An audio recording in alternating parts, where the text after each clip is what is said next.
This is Qatar, the smallest nation that probably has a natural gas contract with the country you're living in right now.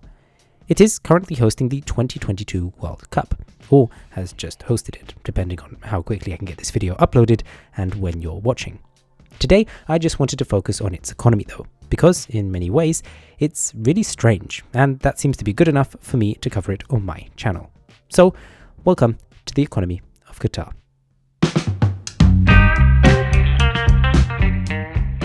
So, I'm going to split this video into a few parts. 1. Population.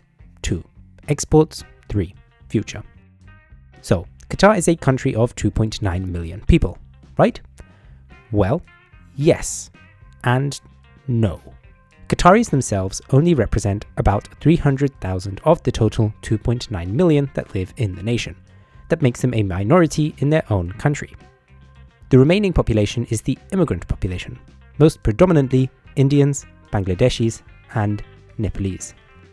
This demographic makeup is really interesting for the economy, since although it is pretty normal that when a country is rich, it imports people to fill vacancies to get jobs done, like build roads, buildings, and run medical facilities, it is very rarely done to the level seen in Qatar.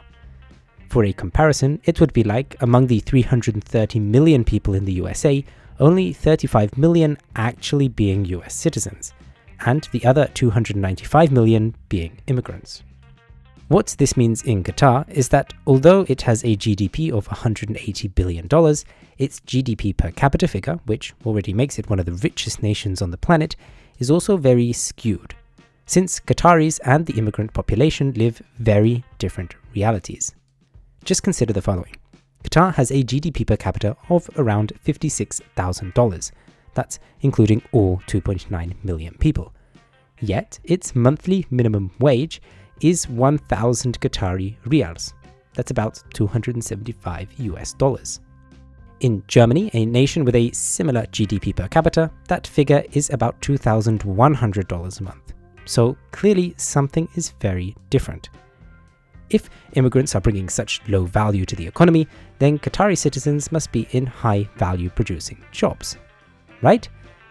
Well, no. As global standards go, Qataris are very well looked after by their state.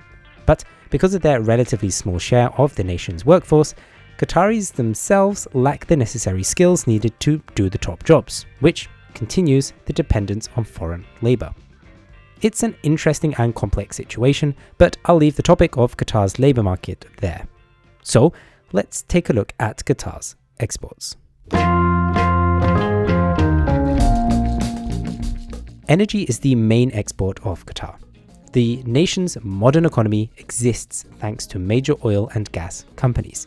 85% of the nation's exports are energy related, and this puts the economy in a difficult situation. In terms of achieving sustainable, consistent economic growth, the share of energy exports is a terrible contributor. Qatar is more hooked to its energy than Apple is to its iPhone sales. But given the really small population of the nation, Qatar can afford to just throw this money into a sovereign wealth fund or any random project, and the nation's population is unlikely to be discontent. The value of these energy exports is beyond the money and giant current account surpluses it brings to Qatar though.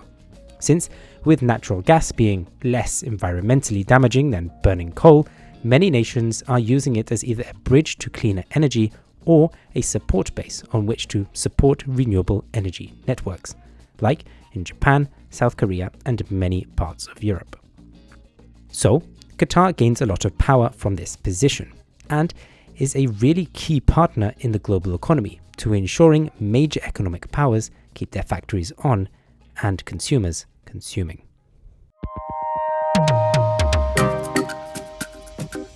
All things considered though, Qataris know that they need to diversify.